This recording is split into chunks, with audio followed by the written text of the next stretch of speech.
Hello everyone, it's Hannah here from Virtually Fluent, and today we are looking at a really useful pronunciation topic, which is sentence stress. And these rules that we learn today will help you sound a lot more fluent and native, more relaxed in the language, and you'll have that same kind of bounce that native English speakers have when they speak too. You can practice everything that you learn in today's video in our very own sentence stress course. I've left the link to this in the description below.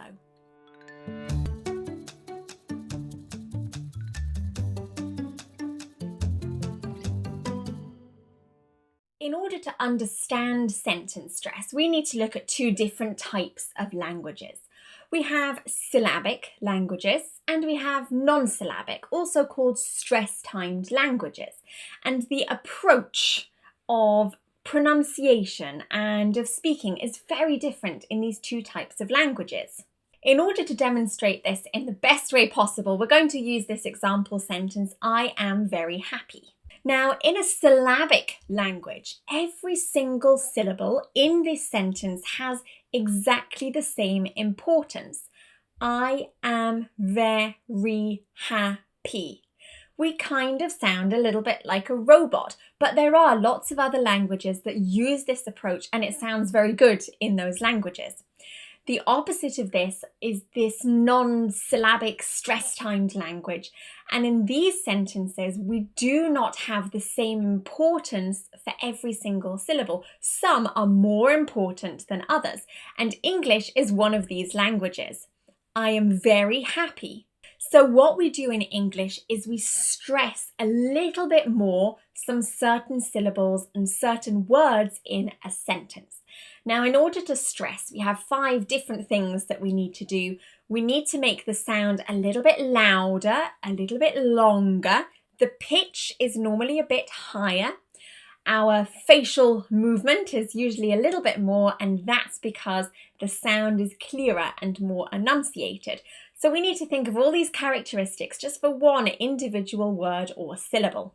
So the way that we approach sentence stress is really understanding the sentence in English. So we need to analyse exactly what function each word in a sentence plays. Is it a pronoun? Is it an adverb? Is it a conjunction?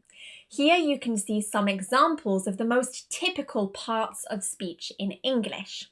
So put that to one side just for a moment, and we're going to look at the difference between these two types of words. We have content words and we have function words. What on earth is the difference? Well, a content word is a really important word. It provides the content, the information of the sentence. These are typically nouns, main verbs, and also our adjectives and adverbs. Function words are just the little grammatical words that are inserted into a sentence to make it grammatically correct. But they don't normally add that much meaning or difference to a sentence. So bring that topic back from the side again, all of these parts of speech, and what we do is we separate these. All these parts of speech are either content words or function words. There are simply pronunciation rules. You need to learn which ones are content and which ones are function. Now, this is really important for sentence stress because all the content words in a sentence are stressed. They have this emphasis, those characteristics we spoke about earlier. And the function words do not have this importance. So let's apply all of this sentence stress theory to an actual sentence. We're going to use this example on the screen. So the first step that we need to take is analyse what types of words we have in the sentence. What are the parts of speech for all of these words? So the first word is will, and this is an affirmative auxiliary verb, function word. You is a personal pronoun, also a function word. Watch is a main verb, so this is going to be a content word. The is an article, which is a function word. Children is a main noun, so this is a content word. Because is a conjunction, this is a function word. I, another personal pronoun, also a function word. Am, an affirmative auxiliary verb, also a function word. Going is a main verb, so this is a content word. To is a preposition, so this is a function word. And town is a noun, which is a main word. This is a content word. So in this particular sentence, we actually only have 4 important words, 4 content words. Ideally, you should more or less be able to understand what the sentence is trying to say without all the function words. Watch children going town. More or less, from those content words, you can kind of understand what we're trying to say. That's why sentence stress is so important. Those are the key words that the listener needs to latch onto. Now, when we talk about sentence stress in English, we have to imagine we have this constant beat in a native speaker's head. We're not crazy, but this is the way that we speak in English. And on that regular beat is one of the content words. So the way we're going to teach this is by starting with only those content words. Now, the best way to do this is through clapping or tapping to keep a regular beat. So, watch children going town. That is the basic rhythm of this sentence. Now what we need to do is insert all those little function words in between the main beat. Now, something that's really important here is we do not want to slow down so that we can add these words in. We also don't want to speed up to try and get too many words in. So we want to keep a nice, steady rhythm.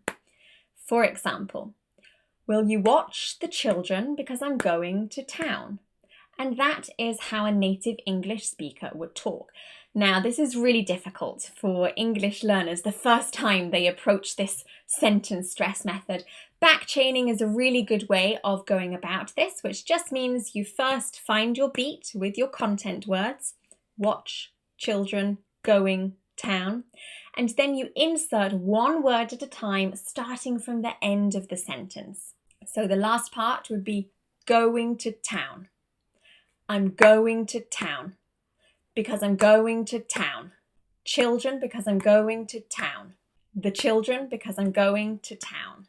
Watch the children because I'm going to town. You watch the children because I'm going to town. Will you watch the children because I'm going to town? So by inserting one word at a time from the end of the sentence, you will find the natural rhythm. It's a little bit easier to do. Let's have a look at another example sentence. In this sentence, we have lots of content words, which means it's going to be a much slower and longer sentence. My best friend lives in France. Now, a lot of English learners get very tempted to squish all of these content words into just one beat. My best friend lives in France. Not correct. Best friend lives in France. And another example, have you seen the fire?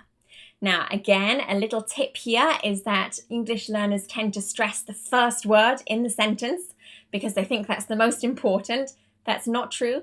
Most of the time, this will be a personal pronoun or it will be an auxiliary verb, which is not stressed. So you really don't want to be doing that just because it's the first word in the sentence. And another example, my dog has eaten my shoes. So those are the main rules for sentence stress, but there are a couple of exceptions and things that you need to be aware of. The first thing is that sometimes, very rarely, but sometimes we do have absolutely no stress in a sentence. Think about robots talking. When they talk like this, that has absolutely no stress. Often in announcements, such as at the airport or at the train, public transport, you often kind of sound robotic. Think about Google Translate. Again, all of these automated voices don't tend to have that sentence stress in them. We can also use emphatic stress, which is where we play with the stress. And this is where we take a little bit of stress from one word and we add that stress to another word to make one other word really, really important. For example, I am very happy. Here, our intensifier very and our adjective happy are both stressed.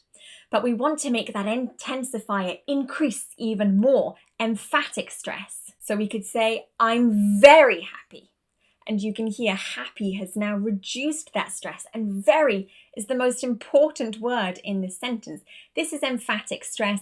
You will normally find this with intensifiers in a sentence. such as really, totally, truthfully. Now, the next type of irregular sentence stress is contrastive stress, and this is particularly used with demonstratives. These are used because you want to alter or you want to change or emphasize some information that is different to what has been previously said. For example, is this your book? No, that is my book. That, this demonstrative adjective, shouldn't typically be stressed, but we want to focus on the that because it's different to the word this, which the person asked about. So this is contrastive stress, really drawing attention to something that is incorrect or was said differently earlier. We can also play with contrastive stress, particularly with the types of questions that are asked. Again, let's take a nice simple sentence. My cat is cute. But if I ask the question, whose cat is cute? You would want to respond, my cat is cute, because we want to focus on whose, the person who owns the cat. What is cute? My cat is cute. If somebody says to you, your cat isn't cute, you would fight back and say, my cat is cute. And if someone asked you to describe your cat, you would say, my cat is cute. So you can hear that it's possible to change the stress in a sentence in English to really draw the listener's attention to a specific word. Now, the final thing, which is just completely different in English, is poetry stress. When we read poetry in English, it follows a really specific stress structure. Certain syllables must be stressed according to the type of rhythm, the type of meter that the poem follows. It could be any of these listed here. Let's take a typical sentence, which is from one of William Shakespeare's sonnets, which is, shall I compare thee to a summer's day? I'm trying not to add stress there so that we can analyse it. If we follow the typical sentence stress rules, we should say, shall I compare thee to a summer's day? That would be the general, normal stress according to the rules we've learnt today. However, this sonnet is an iambic pentameter, which means that every other syllable must be stressed. So the way we would read this should be, shall I compare thee to a summer's day? I'm over-exaggerating, but that is how the sonnet would be read. So poetry kind of follows completely different stress rules in English, so don't worry about those too much when you're just trying to have a normal conversation in English. Hopefully you've learned a little bit more about sentence stress in English and you feel a bit more confident trying to sound like a native English speaker when you are talking. If you learned something new, go ahead and like today's video and of course subscribe to my YouTube channel and turn notifications on so you know exactly when I upload new videos, which is every single week with English grammar, pronunciation and vocabulary explanations. This is Hannah from Virtually Fluent, bringing English to life.